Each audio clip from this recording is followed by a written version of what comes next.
Esu Montis Magija parduotuvėje aukštalipiams, kuri yra geriau žinoma profesionalams, kuriems yra reikalinga specializuota įranga įspręsti ne kasdieniam problemam. Šiandien su Andrium norime pristatyti atnaujintą Petzl Zena prožektorių.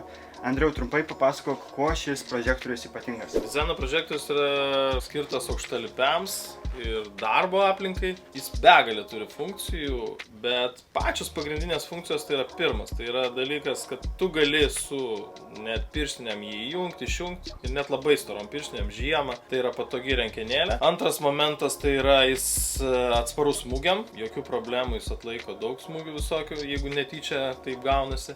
Ir kitas yra jis atsparus vandeniui. Jeigu net įkristi į vandenį, tai jis jokių problemų švies, jis tam yra skirtas. Ir šiaip tai yra be galo daug funkcijų yra šviesos. Tai jūs dirbsite šviesiai, matysit viską, puikus prožektorius. Ir jeigu norite apžiūrėti šį prožektorių, užsukite į Montis Magija parduotuvę aukštalipiams. Sutemo, o aš iš smalsumo noriu palyginti 3 prožektorius. Visų pirma, iPhone'as. Antras prožektorius tai labai populiarus Petzl Actic Core. Na ir trečias Petzl Zena. Pažiūrim.